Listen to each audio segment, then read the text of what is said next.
You were always on my mind. Tell me, tell me that your sweet love hasn't died. Give me one more chance to keep you satisfied. Just got out of the shower, and while I was in there, Merle Haggard kind of came on singing about the fight inside of me, and he's saying, you can change your mind all you want, but don't talk shit about my country.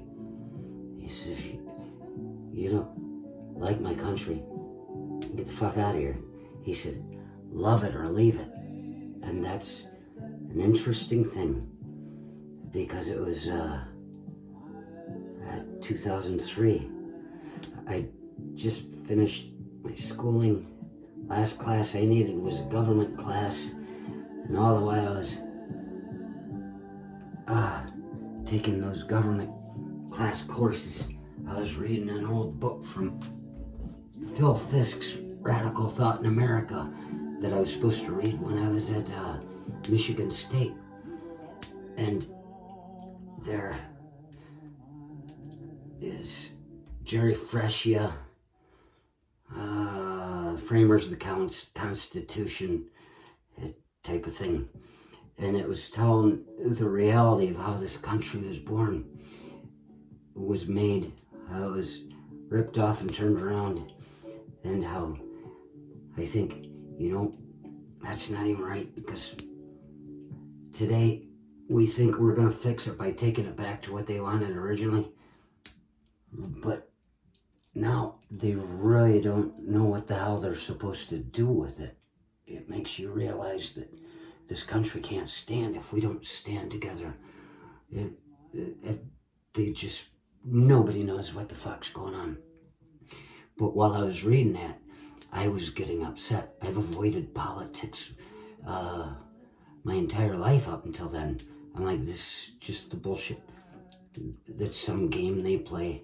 And it really is. I mean, think of how long it took us to beat Germany when they decided to fight the world. If it weren't for politics, we could have easily just run in and wiped everything fucking out, right? You'd think.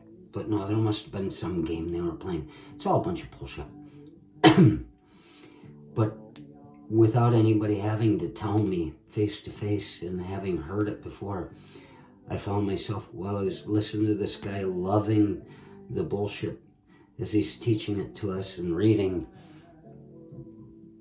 cited shit, telling us how it really went, having to look at both sides of the politics at that point, I realized, Merica, love her or leave it. I said, I gotta get the fuck out of here. And shortly after that, as I was watching the planes fly from out my window, and I'm wondering, where are they going?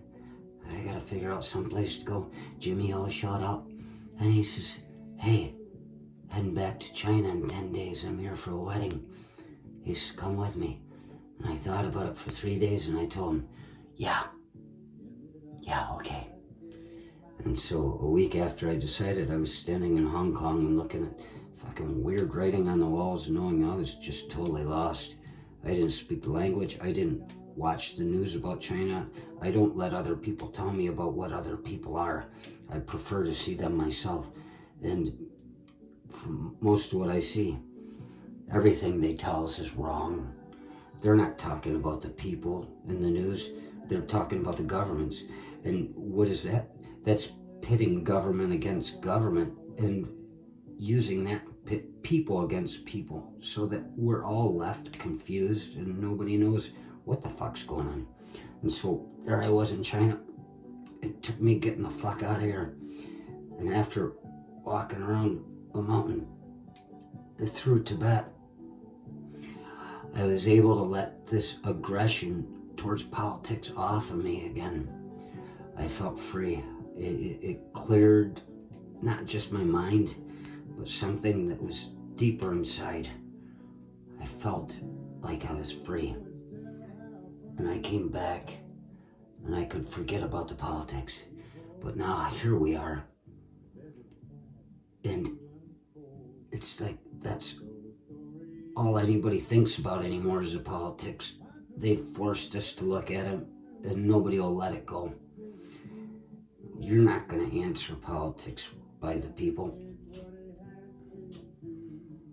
You've got states saying they're not going to let somebody come in and vote if they're from a party that's not for them. You know, it's supposed to be, you get to do what you want to do.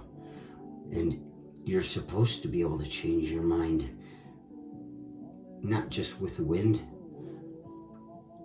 but with the fucking hot air these fuckers are blowing on you.